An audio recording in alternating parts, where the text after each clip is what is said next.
ಪ್ರತಿ ಕ್ಷಣದ ಸುದ್ದಿಗಾಗಿ ಟಿವಿ9 ಕನ್ನಡ ಚಾನೆಲ್ಗೆ ಸಬ್ಸ್ಕ್ರೈಬ್ ಆಗಿ ಬೆಲ್ ಐಕಾನ್ ಒತ್ತಿ. ಕೊರೋನಾ ವೈರಸ್ ಬಂದಿದ್ದು ಐಟಿ ಸಿಟಿ ಬೆಂಗಳೂರು ಸಾವಿನ ಊರಾಗ್ಬಿಟ್ಟಿದೆ. ದಿನದಿಂದ ದಿನಕ್ಕೆ ಸೋಂಕಿತರ ಸಂಖ್ಯೆ 2000 ಗಡಿ ದಾಟ್ತಿದ್ದು ನಿನ್ನೆ ಒಂದೇ ದಿನ 2125 ಜನರಿಗೆ ಕೊರೋನಾ ಸೋಂಕು ಕಾಣಿಸಿಕೊಂಡಿತ್ತು. ಆದರೆ ಇವತ್ತು ಸಹ 2173 ಜನರಿಗೆ ವೈರಸ್ ಅಟ್ಯಾಕ್ ಮಾಡಿರುವ ಸಾಧ್ಯತೆ ಇದೆ. ವೈರಸ್ ನಿಗ್ರಹಕ್ಕೆ ಲಾಕ್ಡೌನ್ ವಿಧಿಸಿದ್ರೂ ಸಹ ಸೋಂಕು ತನ್ನ ಅಬ್ಬರವನ್ನ ಮಾತ್ರ ನಿಲ್ಲಿಸಿಲ್ಲ.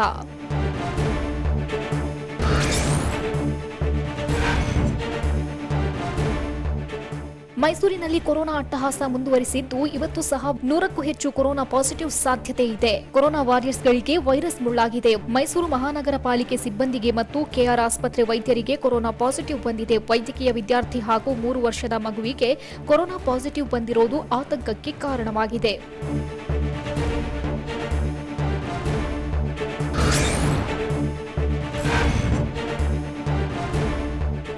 ಬೆಳಗಾವಿ ಜಿಲ್ಲೆಯಲ್ಲಿ ಕೊರೋನಾ ಸೋಂಕು ಅಬ್ಬರಿಸಿ ಬೊಬ್ಬಿರಿಯುತ್ತಿದ್ದು ಇವತ್ತು ಸಹ ವೈರಸ್ ಮಹಾಸ್ಫೋಟವಾಗುವ ಸಾಧ್ಯತೆ ಇದೆ. 100ಕ್ಕೂ ಹೆಚ್ಚು ಜನರಲ್ಲಿ ವೈರಸ್ ಹೊಕ್ಕಿದ್ದು ಸೋಂಕಿತರ ಸಂಖ್ಯೆಯಲ್ಲಿ 1000 ದಾಟುವ ಸಾಧ್ಯತೆ ಇದೆ. ಬೆಳಗಾವಿ ನಗರದಲ್ಲೇ 35ಕ್ಕೂ ಹೆಚ್ಚು ಜನರಿಗೆ ಸೋಂಕು ಹೊಕ್ಕಿದೆ. ಪ್ರಸ್ತುತ ಜಿಲ್ಲೆಯಲ್ಲಿ 498 ಕೊರೋನಾ ಸೋಂಕಿತರು ಚಿಕಿತ್ಸೆ ಪಡೆಯುತ್ತಿದ್ದಾರೆ.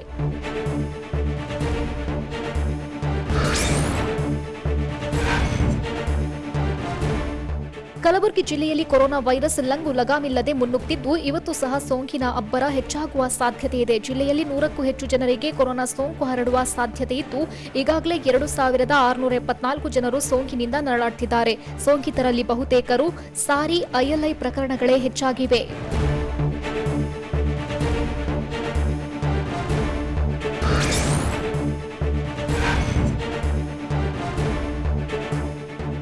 ಮಲೆನಾಡು ಶಿವಮೊಗ್ಗದಲ್ಲಿ ಕೊರೋನಾ ಸೋಂಕಿನ ನಾಗಾಲೋಟ ಮುಂದುವರೆದಿದ್ದು ಇವತ್ತು ಸಹ ಜಿಲ್ಲೆಯಲ್ಲಿ ಕೊರೋನಾ ಕಾರ್ಮೋಡವಾಗುವ ಸಾಧ್ಯತೆ ಇದೆ. ಶಿವಮೊಗ್ಗ ಜಿಲ್ಲೆಯಲ್ಲಿಂದು 49 ಜನರಿಗೆ ಕೊರೋನಾ ಸೋಂಕು ಕಾಣಿಸಿಕೊಳ್ಳುವ ಸಾಧ್ಯತೆ ಇದ್ದು ಶಿವಮೊಗ್ಗ, ಶಿಕಾರಿಪುರ, ತೀರ್ಥಹಳ್ಳಿ, ಸಾಗರ ಹಾಗೂ ಭದ್ರಾವತಿ ಜಿಲ್ಲೆಯಲ್ಲಿ ಸೋಂಕು ಪತ್ತೆಯಾಗಿದೆ.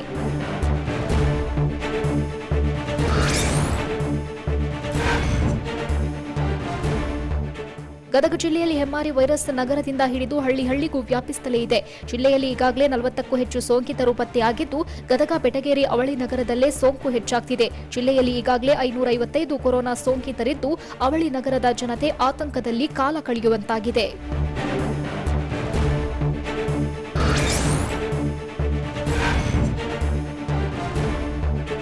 ಹಾವೇರಿ ಜಿಲ್ಲೆಯಲ್ಲಿ ಕೊರೋನಾದಿಂದ ಇಡೀ ಜನತೆಗೆ ವರಿ ಉಂಟಾಗಿದೆ. ಜಿಲ್ಲೆಯಲ್ಲಿ ಇವತ್ತು ಸಹ 47ಕ್ಕೂ ಹೆಚ್ಚು ಸೋಂಕಿತರು ಪತ್ತೆಯಾಗುವ ಸಾಧ್ಯತೆ ಇದ್ದು ಶಿಗ್ಗಾವಿ, ರಾಣೆಬೆನ್ನೂರು, ಹಾವೇರಿ ಮತ್ತು ಹಾನಗಲ್ ತಾಲೂಕಿನಲ್ಲಿ ಸೋಂಕು ಶಂಕೆ ವ್ಯಕ್ತವಾಗಿದೆ. ಜಿಲ್ಲೆಯಲ್ಲಿ ದಿನದಿಂದ ದಿನಕ್ಕೆ ಹೆಚ್ಚುತ್ತಿರುವ ಸೋಂಕಿತರ ಸಂಖ್ಯೆ ಈಗಾಗಲೇ 405ಕ್ಕೆ ತಲುಪಿದೆ.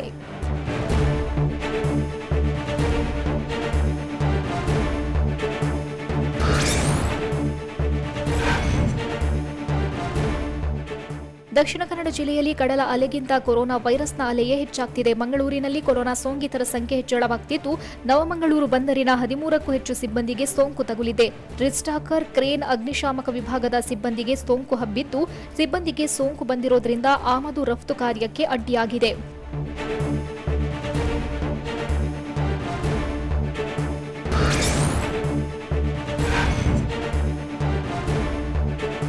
ಗಡಿ ಜಿಲ್ಲೆ ಯಾದಗಿರಿಯಲ್ಲಿ ಕೊರೋನಾ ಸೋಂಕಿನಿಂದಲೇ ಗಡಿಬಿಡಿ ಉಂಟಾಗಿದೆ. ಜಿಲ್ಲೆಯಲ್ಲಿ ಸೋಂಕಿತರ ಸಂಖ್ಯೆ ಏರ್ತಲೇ ಇದ್ದು ಇವತ್ತು ಸಹ ಜಿಲ್ಲೆಯಲ್ಲಿ 10ಕ್ಕೂ ಹೆಚ್ಚು ಜನರಿಗೆ ಕೊರೋನಾ ಅಟ್ಯಾಕ್ ಆಗಿರುವ ಸಾಧ್ಯತೆ ಇದೆ. ಯಾದಗಿರಿ, ಶಹಾಪುರ ಹಾಗೂ ಸುರಪುರ ತಾಲೂಕಿನ 10 ಮಂದಿಗೆ ಕೊರೋನಾ ಸೋಂಕು ಶಂಕೆ ವ್ಯಕ್ತವಾಗಿದ್ದು ಪ್ರಾಥಮಿಕ ಸಂಪರ್ಕದಲ್ಲಿದ್ದವರಿಗೆ ವೈರಸ್ ಹೊಕ್ಕಿದೆ.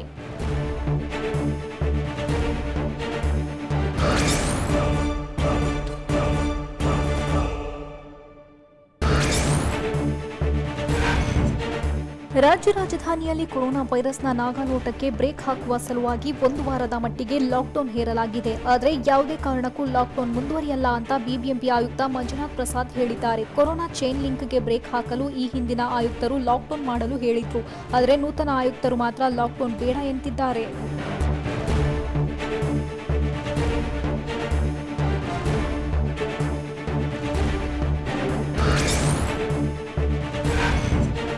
ಬೆಂಗಳೂರಿನಲ್ಲಿ ಕೊರೋನಾ ಸೋಂಕು ನಿಗ್ರಹಿಸುವ ಸಲುವಾಗಿ ಒಂದು ವಾರದ ಮಟ್ಟಿಗೆ ಲಾಕ್ಡೌನ್ ವಿಧಿಸಲಾಗಿದೆ. ಲಾಕ್ಡೌನ್ ಸಂದರ್ಭದಲ್ಲಿ ಕೋವಿಡ್ ನಿಯಂತ್ರಣಕ್ಕೆ ಕೈಗೊಂಡ ಕ್ರಮಗಳು ಹಾಗೂ ಮಾಡಿಕೊಂಡ ಸಿದ್ಧತಾ ಕ್ರಮಗಳ ಬಗ್ಗೆಯೂ ಚರ್ಚೆ ನಡೆಯಲಿದೆ. ಆಯುರ್ವೇದ ಚಿಕಿತ್ಸೆಯನ್ನ ರೋಗ ನಿರೋಧಕ ಶಕ್ತಿವರ್ಧನೆಗೆ ಬಳಕೆ ಮಾಡುವ ಬಗ್ಗೆಯೂ ನಾಳಿನ ಟಾಸ್ಕ್ ಫೋರ್ಸ್ ಸಭೆಯಲ್ಲಿ ಚರ್ಚಿಸಲಾಗುತ್ತೆ.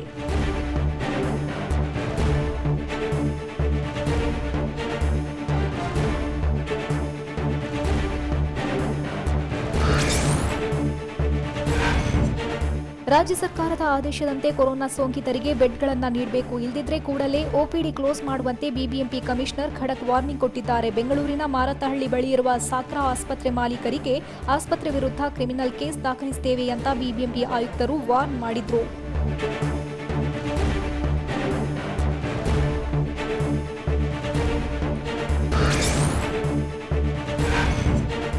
ಕೊರೋನಾ ಶಂಕಿತ ಮೃತ ವ್ಯಕ್ತಿಯ ಅಂತ್ಯ ಸಂಸ್ಕಾರದಲ್ಲಿ ಬೆಂಗಳೂರು ಗ್ರಾಮಾಂತರ ಕಾಂಗ್ರೆಸ್ ಸಂಸದ ಡಿಕೆ ಸುರೇಶ್ ಪಾಲ್ಗೊಂಡಿದ್ರು.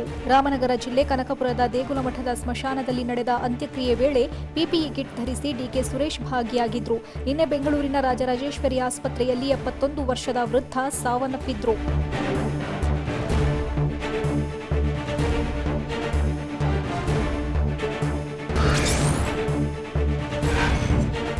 ಚಿಕ್ಕಬಳ್ಳಾಪುರ ಜಿಲ್ಲೆಯಲ್ಲಿ ವೈರಸ್ ಕೆಎಸ್ಆರ್ಟಿಸಿ ಸಿಬ್ಬಂದಿಗೆ ವೈರಿಯಾಗಿ ಪರಿಣಮಿಸಿದೆ. ಜಿಲ್ಲೆಯಲ್ಲಿ ರಾಜ್ಯ ರಸ್ತೆ ಸಾರಿಗೆ ಸಂಸ್ಥೆಯ 9 ಜನರಿಗೆ ಕೊರೋನಾ ವೈರಸ್ ಅಟ್ಯಾಕ್ ಆಗಿದ್ದು, ಜಿಲ್ಲೆಯ ಕೆಎಸ್ಆರ್ಟಿಸಿಯಲ್ಲೇ 40 ಸಿಬ್ಬಂದಿಗೆ ವೈರಸ್ ಅಟ್ಯಾಕ್ ಆಗಿದೆ. ಇನ್ನೂ 300 ಜನರ ವರದಿ ಬರಬೇಕಿದ್ದು, ಚಿಕ್ಕಬಳ್ಳಾಪುರ ಡಿಪೋದಲ್ಲಿ ಮತ್ತು ಗೌರಿಬಿದನೂರು ಡಿಪೋದಲ್ಲಿ ಆತಂಕ ಎದುರಾಗಿದೆ.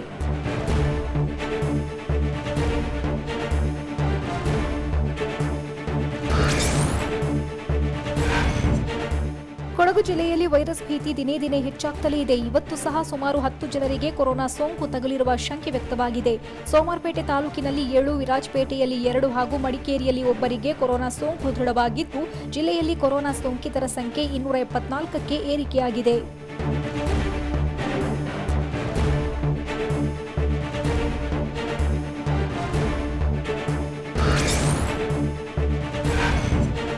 ಕೊರೋನಾ ನಿಗ್ರಹಕ್ಕೆ ಲಾಕ್ಡೌನ್ ವಿಧಿಸಿದ್ದು ಬಡ ಮತ್ತು ಕೂಲಿ ಕಾರ್ಮಿಕರಿಗೆ ಸಂಕಷ್ಟ ತಂದೊಡ್ಡಿದೆ. ದಾಸರಹಳ್ಳಿಯಲ್ಲಿ ಕೂಲಿ ಕಾರ್ಮಿಕರ ಕಷ್ಟಕ್ಕೆ ಶಾಸಕ ಆರ್ ಮಂಜುನಾಥ್ ಸ್ಪಂದಿಸಿದ್ದು, ಅಕ್ಕಿ, ಬೇಳೆ, ಎಣ್ಣೆ, ಉಪ್ಪು ಸೇರಿದಂತೆ ಆಹಾರದ ಕಿಟ್ಗಳನ್ನು ವಿತರಿಸಲು ಸಜ್ಜಾಗ್ತಿದ್ದಾರೆ. ಪ್ಯಾಕಿಂಗ್ ಕಾರ್ಯ ಮುಗಿಯುತ್ತಲೇ ನಾಳೆಯಿಂದ ಅಕ್ಕಿ, ಬೇಳೆ, ಎಣ್ಣೆ, ಉಪ್ಪು ಸೇರಿದಂತೆ ಕಿಟ್ ವಿತರಿಸಲಿದ್ದಾರೆ.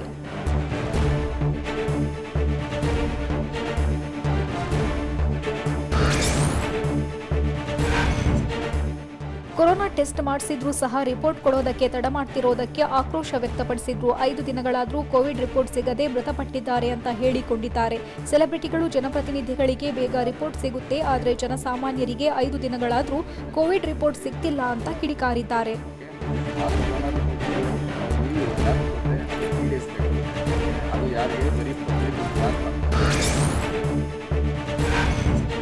ಹಾಸನ ಜಿಲ್ಲೆಯಲ್ಲಿ ಕೊರೋನಾ ಸೋಂಕಿನ ವೇಗಕ್ಕೆ ಬ್ರೇಕೇ ಬೀಳ್ತಿಲ್ಲ. ಜಿಲ್ಲೆಯಲ್ಲಿ ಇವತ್ತು ಸಹ 41 ಜನರಿಗೆ ಕೊರೋನಾ ಅಂಟಿದ್ದು, ಜಿಲ್ಲೆಯ ಜನರಿಗೆ ಟೆನ್ಷನ್ ಶುರುವಾಗಿದೆ. ಹಾಸನ ತಾಲೂಕಿನಲ್ಲಿ 21 ಜನರಿಗೆ ಸೋಂಕು ತಗುಲಿದ್ರೆ, ಅರಸೀಕೆರೆ ತಾಲೂಕಿನಲ್ಲಿ 8, ಚನ್ನರಾಯಪಟ್ಟಣದಲ್ಲಿ 5, ಸಕಲೇಶಪುರ ತಾಲೂಕಿನಲ್ಲಿ 2 ವೈರಸ್ ಅಟ್ಯಾಕ್ ಆಗಿದೆ. ಜಿಲ್ಲೆಯಲ್ಲಿ ಸೋಂಕಿತರ ಸಂಖ್ಯೆ 886ಕ್ಕೆ ಏರಿಕೆಯಾಗಿದೆ.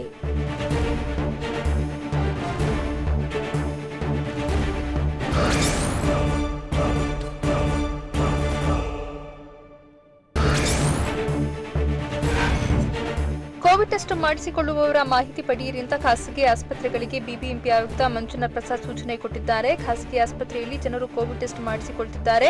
ಅವರು ಕೇವಲ ಏರಿಯಾ ಹೆಸರು ಮಾತ್ರ ನೀಡುತ್ತಿದ್ದಾರೆ. ಇದರಿಂದ ಸೋಂಕಿತರ ವಿಳಾಸ ಪತ್ತೆ ಮಾಡೋಕೆ ಆಗ್ತಿಲ್ಲ. ಹೀಗಾಗಿ ಅವರ ನಿಖರ ವಿಳಾಸ, ಮೊಬೈಲ್ ಸಂಖ್ಯೆ ಪಡ್ಕೊಳ್ಳಿ ಅಂತ ಹೇಳಿದ್ದಾರೆ.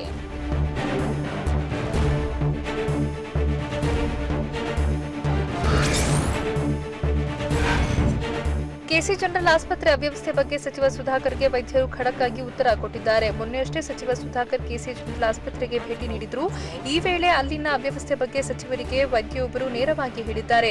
10 ರೋಗಿಗಳಿಗೆ 2 ನರ್ಸ್ ಇರಬೇಕು, ಆದ್ರೆ ಇಲ್ಲಿ 112 ರೋಗಿಗಳಿಗೆ ಕೇವಲ 2 ನರ್ಸ್ ಇದ್ದೇವೆ. ಎಲ್ಲರನ್ನ ಹೇಗೆ ನೋಡ್ಕೊಳ್ಳೋದು ಅಂತ ಪ್ರಶ್ನೆ ಮಾಡಿದ್ದಾರೆ.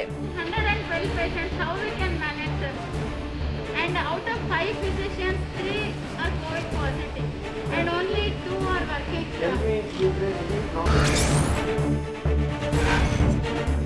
ಬೆಂಗಳೂರಿನ ಹೆಮ್ಮಿಗೆಪುರ ವಾರ್ಡ್ ಕಾರ್ಪೊರೇಟರ್ ಆರ್ಯ ಶ್ರೀನಿವಾಸ್ಗೆ ಕೊರೋನಾ ದಾಳಿ ಮಾಡಿದೆ. ಈ ಬಗ್ಗೆ ಕಾರ್ಪೊರೇಟರ್ ವಿಡಿಯೋ ಮಾಡಿದ್ದು, ನನಗೆ ಕೊರೋನಾ ಹೇಗೆ ಬಂತು ಅಂತ ಗೊತ್ತಾಗ್ತಿಲ್ಲ, ಹೀಗಾಗಿ ಎಲ್ಲರೂ ಎಚ್ಚರಿಕೆಯಿಂದ ಇರಬೇಕು ಅಂತ ರಾಜಧಾನಿ ಜನರಿಗೆ ಸಲಹೆ ಕೊಟ್ಟಿದ್ದಾರೆ. ಸದ್ಯ ಕಾರ್ಪೊರೇಟರ್ ಹೋಮ್ ಕ್ವಾರಂಟೈನ್ನಲ್ಲಿದ್ದಾರೆ.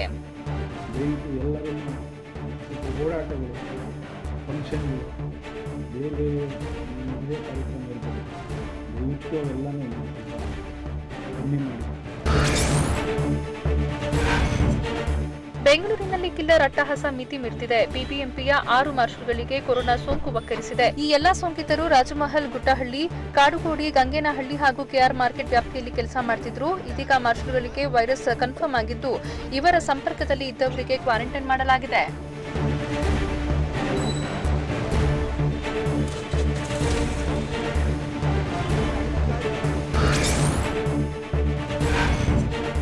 ವಿಕ್ಟೋರಿಯಾ ಆಸ್ಪತ್ರೆ ಅಂತ ಸುಳ್ಳು ವಿಡಿಯೋ ಮಾಡಿ ಹರಿಬಿಟ್ಟವರ ವಿರುದ್ಧ ಕೇಸ್ ದಾಖಲಾಗಿದೆ. ವಿಕ್ಟೋರಿಯಾ ಆಸ್ಪತ್ರೆ ಬಳಿ ಸೋಂಕು ಪರೀಕ್ಷೆಗೆ ಜನ ಕ್ಯೂ ನಿಂತಿದ್ದಾರೆ. ನೂರಾರು ಜನರಿಂದ ವೈದ್ಯರಿಗೆ ತೊಂದರೆ ಆಗ್ತಿದೆ ಅಂತ ವಿಡಿಯೋ ವೈರಲ್ ಆಗಿತ್ತು. ಈ ಬಗ್ಗೆ ಪರಿಶೀಲಿಸಿದ ಸಿಸಿಬಿ ಅಧಿಕಾರಿಗಳಿಗೆ ಇದು ಬೆಂಗಳೂರು ವಿಕ್ಟೋರಿಯಾ ಆಸ್ಪತ್ರೆ ಅಲ್ಲ ಅನ್ನೋದು ಗೊತ್ತಾಗಿದೆ. ಸದ್ಯ ಕಿಡಿಗೇಡಿಗಳ ವಿರುದ್ಧ ಕೇಸ್ ದಾಖಲಿಸಿದ್ದಾರೆ.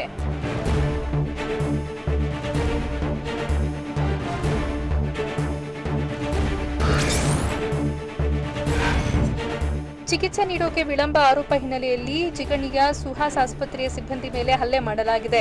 ಮಗುವಿಗೆ ಗಾಯವಾಗಿದ್ದ ಹಿನ್ನೆಲೆ ಆಸ್ಪತ್ರೆಗೆ ಬಂದಿದ್ರು. ಆಸ್ಪತ್ರೆಯಲ್ಲಿ ಕೋವಿಡ್ ಸಂಬಂಧ ಸಭೆ ಹಿನ್ನೆಲೆ ಚಿಕಿತ್ಸೆ ನೀಡೋಕೆ ವೈದ್ಯರು ತಡವಾಗಿ ಬಂದ್ರು. ಇದರಿಂದ ಸಿಟ್ಟಿಗೆದ್ದ ಮಗುವಿನ ಸಂಬಂಧಿಕರು ವೈದ್ಯರ ಮೇಲೆ ಹಲ್ಲೆ ಮಾಡಿದ್ದು, ಹಲ್ಲೆ ದೃಶ್ಯ ಸಿಸಿಟಿವಿಯಲ್ಲಿ ಸೆರೆಯಾಗಿದೆ.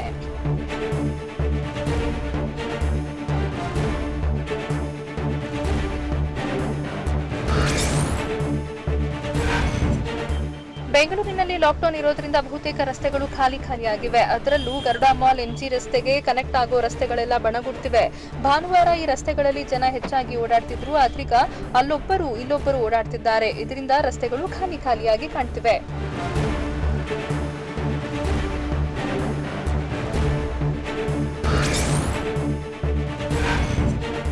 ಬೆಂಕಿ ನಂದಿಸುವ ಅಗ್ನಿಶಾಮಕ ವಾಹನಗಳನ್ನು ಫೀಲ್ಡ್ಗೆ ಇಳಿಸೋಕೆ ಬಿಬಿಎಂಪಿ ನಿರ್ಧಾರ ಮಾಡಿದೆ.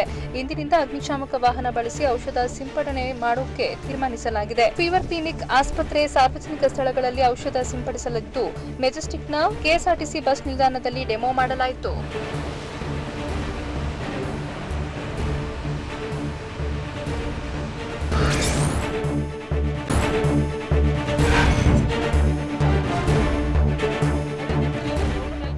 ಧಾರವಾಡ ಆರೋಗ್ಯ ಇಲಾಖೆ ಎಡವಟ್ಟಿನಿಂದ ಪೊಲೀಸರಿಗೆ ಸಂಕಷ್ಟ ಶುರುವಾಗಿದೆ. ಸೋಂಕು ದೃಢವಾಗಿ 24 ಗಂಟೆ ಕಳೆದರೂ ಕೂಡ ಆಸ್ಪತ್ರೆಗೆ ಹೋಗೋಕೆ ಆಗದೆ ಮನೆಯ ಟೆರೆಸ್ ಮೇಲೆ ಕುಳಿತು ಪರದಾಡಿದ್ದಾರೆ. ನಿನ್ನೆ ಬೆಳಗ್ಗೆ ಕರ್ನಾಟಕ ರೈಲ್ವೆ ಪೊಲೀಸ್ ಠಾಣೆಯ 3 ಪಾಸಿಟಿವ್ ಬಂದಿತ್ತು. ಹೀಗಾಗಿ ಪೊಲೀಸರು ರಾತ್ರಿ ಪೂರ್ತಿ ಟೆರೆಸ್ ಮೇಲೆ ಕಾಲ ಕಳೆದಿದ್ದಾರೆ.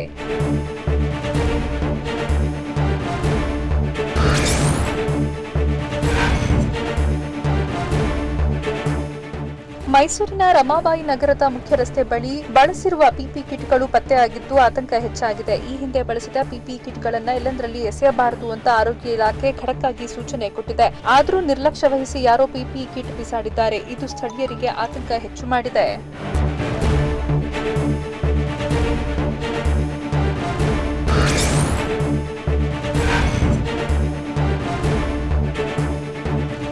ಗದಗದಲ್ಲಿ ಅನಗತ್ಯ ಓಡಾಡ್ತಿರೋರಿಗೆ ಲಾಠಿ ಏಟು ಬಿದ್ದಿದೆ. ನಗರದಲ್ಲಿ ಅನಗತ್ಯವಾಗಿ ಬೈಕ್ ಸವಾರರು ಓಡಾಡ್ತಿದ್ದು, ಇದನ್ನ ಕಂಡ ಪೊಲೀಸರು ಕೆಲವರಿಗೆ ಲಾಠಿ ರುಚಿ ತೋರಿಸಿದ್ರೆ ಮತ್ತೆ ಕೆಲವರಿಗೆ ವಾರ್ನ್ ಮಾಡಿ ಕಳಿಸಿದ್ದಾರೆ. ಮತ್ತೊಂದು ಕಡೆ ಚಿಕನ್ ಮಟನ್ ಖರೀದಿಯಲ್ಲಿ ಜನ ಬ್ಯುಸಿಯಾಗಿದ್ರು.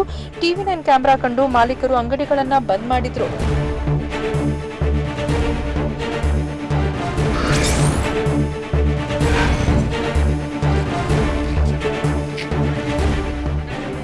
ಕೊರೋನಾ ಸೋಂಕಿನಿಂದಾಗಿ ಇಡೀ ಗ್ರಾಮಸ್ಥರೇ ಬೆಚ್ಚಿ ಬಿದ್ದಿದ್ದು, ಸೋಂಕಿನಿಂದಾಗಿ ಮೃತಪಟ್ಟವರ ಅಂತ್ಯಕ್ರಿಯೆಗೆ ವಿರೋಧ ವ್ಯಕ್ತಪಡಿಸಿದ ಘಟನೆ ನಡೆದಿದೆ. ಮಂಡ್ಯ ತಾಲೂಕಿನ ಜವನಹಳ್ಳಿಯಲ್ಲಿ ಕೊರೋನಾಗೆ ಬಲಿಯಾದವರು ನಮ್ಮ ಊರಿನವರಲ್ಲ, ಬೇರೆ ಊರಿನವರನ್ನ ತಂದು ನಮ್ಮ ಊರಿನಲ್ಲಿ ಯಾಕೆ ಹೂಳ್ತಿದ್ದೀರಾ?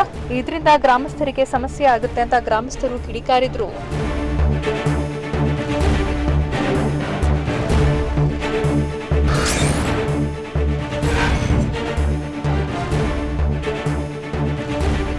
ಬೆಳಗಾವಿ ಜಿಲ್ಲೆಯಲ್ಲಿ ಗರ್ಭಿಣಿಯರ ಪಾಲಿಗೆ ಕೊರೋನಾ ವೈರಸ್ ಕ್ರೂರಿಯಾಗ್ತಿದೆ. ಗೋಕಾಕ್ನಲ್ಲಿ ಒಂದೇ ದಿನ 8 ಗರ್ಭಿಣಿಯರಿಗೆ ಕೊರೋನಾ ಸೋಂಕು ಕಾಣಿಸಿಕೊಂಡಿದ್ದು, ಮಹಿಳಾ ಮತ್ತು ಮಕ್ಕಳ ಕಲ್ಯಾಣ ಇಲಾಖೆ ಆಸ್ಪತ್ರೆಯನ್ನ ಸೀಲ್ ಡೌನ್ ಮಾಡಿದೆ. ಇದೀಗ ಆಸ್ಪತ್ರೆಯಲ್ಲಿ ಹೆರಿಗೆಯಾದ ಮಹಿಳೆಯರಿಗೂ ಸೋಂಕು ಹರಡುವ ಭೀತಿ ಎದುರಾಗಿದೆ.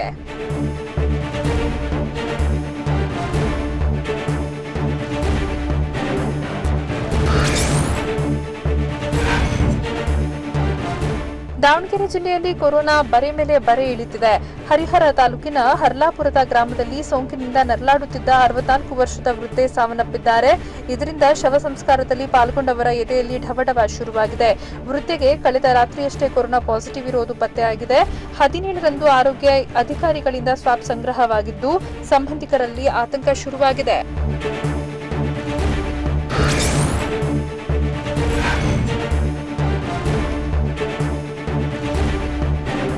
ಕೊರೋನಾ ನಿಯಂತ್ರಿಸೋಕೆ ವಿಧಿಸಿರುವ ಸಂಡೇ ಲಾಕ್ಡೌನ್ನಿಂದಾಗಿ ಹಲವರು ಪರದಾಡುವಂತಾಗಿದೆ. ಮೈಸೂರಿನಲ್ಲಿ ಸಂಡೇ ಲಾಕ್ಡೌನ್ ಎಫೆಕ್ಟ್ನಿಂದಾಗಿ ಸನ್ಯಾಸಿಗಳು ಊಟಕ್ಕಾಗಿ ಪರದಾಟ ನಡೆಸಿದ್ದಾರೆ. ಅಶೋಕ ರಸ್ತೆಯ ಫುಟ್ಪಾತ್ನಲ್ಲಿ ಸನ್ಯಾಸಿಗಳು ಸೇರಿದ್ದು ಭಿಕ್ಷೆ ಇಲ್ಲದೆ ಕಂಗಾಲಾಗಿದ್ದಾರೆ.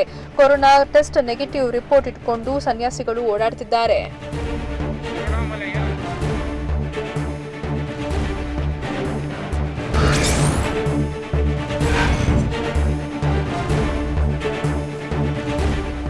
ಸಂಡೇ ಲಾಕ್ಡೌನ್ ಮಧ್ಯೆಯೂ ಮಾಂಸ ಖರೀದಿಗೆ ಜನ ಮುಗಿ ಬಿದ್ದಿದ್ರು. ಜಿಲ್ಲೆಯಲ್ಲಿ ಕೊರೋನಾ ವೈರಸ್ ಅಟ್ಟಹಾಸ ಮೆರೆತಿದ್ರೂ ಕೂಡ ಚಿಕ್ಕಬಳ್ಳಾಪುರ ನಗರ ಹಾಗೂ ಗ್ರಾಮಾಂತರದಲ್ಲಿ ಮಾಂಸ ಖರೀದಿಗೆ ಜನ ಮುಗಿ ಬಿದ್ದಿದ್ದಾರೆ. ಮಾಂಸದ ಅಂಗಡಿಗಳ ಮುಂದೆ ದೈಹಿಕ ಅಂತರವೇ ಇಲ್ಲದೆ ಜನ ಮಾಂಸ ಖರೀದಿಯಲ್ಲಿ ಬ್ಯುಸಿಯಾಗಿದ್ರು.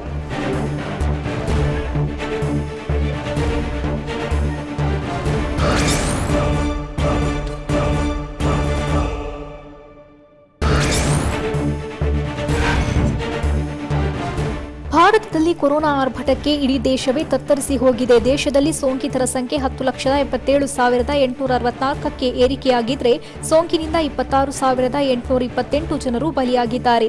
ಪ್ರಸ್ತುತ 3,73,406 ಸೋಂಕಿತರು ಆಸ್ಪತ್ರೆಯಲ್ಲಿ ಚಿಕಿತ್ಸೆ ಪಡೆಯುತ್ತಿದ್ದು 8,944 ಜನರ ಸ್ಥಿತಿ ಗಂಭೀರವಾಗಿದೆ.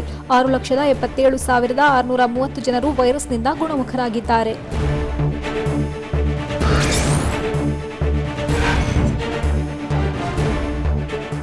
ಹೆಮ್ಮಾರಿ ವೈರಸ್ನ ಅಟ್ಟಹಾಸದಿಂದಾಗಿ ಭಾರತದಲ್ಲಿ ಮರಣ ಮೃದಂಗ ಬಾರಿಸುವಂತಾಗಿದೆ. ದೇಶದಲ್ಲಿ ಕೇವಲ 24 ಗಂಟೆಗಳ ಅವಧಿಯಲ್ಲಿ ಸೋಂಕಿನಿಂದ 545 ಜನರು ಪ್ರಾಣ ಕಳೆದುಕೊಂಡಿದ್ದಾರೆ. 24 ಗಂಟೆಗಳ ಅವಧಿಯಲ್ಲಿ ವಿಶ್ವದಾದ್ಯಂತ 2.24 ಲಕ್ಷ ಸೋಂಕಿತರು ಪತ್ತೆಯಾಗಿದ್ರೆ 5,000 ಜನರು ಬಲಿಯಾಗಿದ್ದಾರೆ. ದೆಹಲಿಯಲ್ಲಿ 1 ಲಕ್ಷಕ್ಕೂ ಅಧಿಕ ಮಂದಿ ಕೊರೋನಾದಿಂದ ಗುಣಮುಖರಾಗಿದ್ದು ಸೋಂಕಿತರಲ್ಲಿ 83% ಮಂದಿ ಗುಣಮುಖರಾಗಿದ್ದಾರೆ.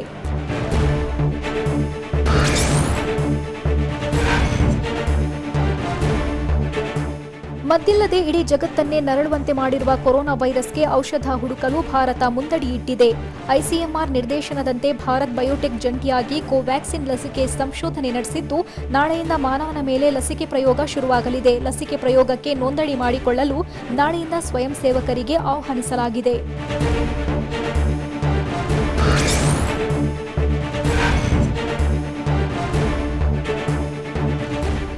ಭಾರತದಲ್ಲಿ ಕೊರೋನಾ ವೈರಸ್ ಶರವೇಗದಲ್ಲಿ ಮುನ್ನುಗ್ತಿದ್ದು ಸೋಂಕಿನಿಂದ ಮೃತಪಡೋರ ಸಂಖ್ಯೆಯಲ್ಲಿ ಹೆಚ್ಚಳವಾಗಿದೆ. ಆದರೆ ಬಿಜೆಪಿ ಸರ್ಕಾರ ಮಾತ್ರ ಕೊರೋನಾದಿಂದ ಮೃತಪಟ್ಟವರ ಅಂಕೆ ಸಂಖ್ಯೆಯನ್ನ ಮುಚ್ಚಿಡುವ ಮೂಲಕ ಸುಳ್ಳನ್ನ ಸಾಂಸ್ಥೀಕರಣ ಮಾಡ್ತಿದೆ ಅಂತ ಕಾಂಗ್ರೆಸ್ ನಾಯಕ ರಾಹುಲ್ ಗಾಂಧಿ ಕಿಡಿಕಾರಿದ್ದಾರೆ. ಟ್ವೀಟ್ ಮೂಲಕ ಸೋಂಕಿನ ಸುಳ್ಳಿನ ಬಗ್ಗೆ ಆಕ್ರೋಶ ವ್ಯಕ್ತಪಡಿಸಿದ್ದಾರೆ.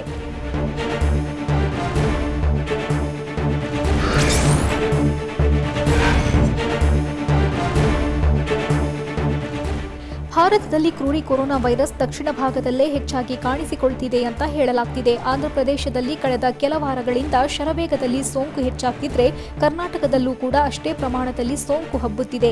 ತೆಲಂಗಾಣದ ತಮಿಳುನಾಡಿನಲ್ಲಿ ಸೋಂಕಿನ ಪ್ರಮಾಣ ಹೆಚ್ಚುತ್ತಿರೋದು ಆತಂಕಕ್ಕೆ ಕಾರಣವಾಗಿದೆ.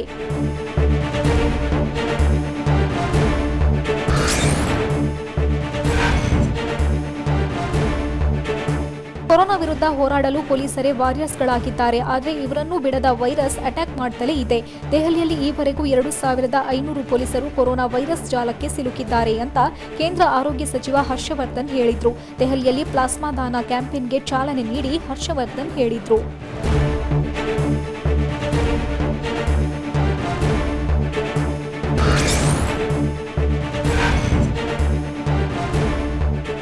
ಭಾರತದಲ್ಲಿ ಸಿಆರ್ಪಿಎಫ್ ಸಿಬ್ಬಂದಿಗೆ ವೈರಸ್ ಅಟ್ಯಾಕ್ ಮಾಡುತ್ತಲೇ ಇದೆ. ಮಣಿಪುರದಲ್ಲಿ ಸೇನಾಪಡೆಯವರನ್ನ ವೈರಸ್ ಕುಕ್ಕುತ್ತಲೇ ಇದ್ದು ಇವತ್ತು 63 ಸಿಆರ್ಪಿಎಫ್ ಸಿಬ್ಬಂದಿಗೆ ವೈರಸ್ ಅಟ್ಯಾಕ್ ಮಾಡಿದೆ. ಸೇನಾಪಡೆಯಲ್ಲೂ ತನ್ನ ಸೋಂಕನ್ನ ವ್ಯಾಪಿಸಿದ್ದು 3 ಸೈನಿಕರು ಸೋಂಕಿತರಾಗಿದ್ದಾರೆ. ಮಣಿಪುರದಲ್ಲಿ ಸೋಂಕಿತರ ಸಂಖ್ಯೆ 1891ಕ್ಕೆ ಏರಿಕೆಯಾಗಿದೆ.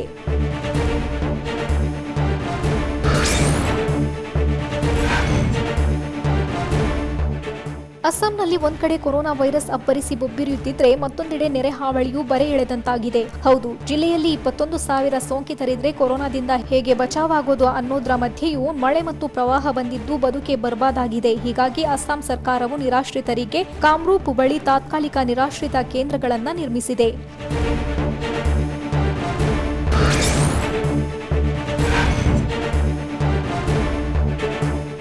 ಕೊರೋನಾ ವೈರಸ್ ಕಂಟ್ರೋಲ್ ಮಾಡುವ ಸಲುವಾಗಿ ಎಷ್ಟೇ ಲಾಕ್ಡೌನ್ ಹೇರಿದ್ರೂ ಕೂಡ ನಮ್ಮ ಜನ ಎಣ್ಣೆ ಖರೀದಿಗೆ ಮಾತ್ರ ಮುಗಿಬೀಳೋದನ್ನ ಬಿಡೋದಿಲ್ಲ. ವಿಶಾಖಪಟ್ಟಣಂನಲ್ಲಿ ಲಿಕ್ಕರ್ ಶಾಪ್ ಮುಂದೆ ಜನ ಜಮಾಯಿಸಿದ್ರು. ದೈಹಿಕ ಅಂತರವನ್ನ ಮರೆತು ನಾ ಮುಂದು ತಾ ಮುಂದು ಅಂತ ಒಬ್ಬರ ಮೇಲೆ ಒಬ್ಬರು ಬಿದ್ದು ಎಣ್ಣೆ ಖರೀದಿಸಿದ್ರು. ಮಾಸ್ಕ್ ಧರಿಸದೆ ಮದ್ಯಪ್ರಿಯರು ಮುಂದಾಗಿದ್ದು ಕಂಡುಬಂತು.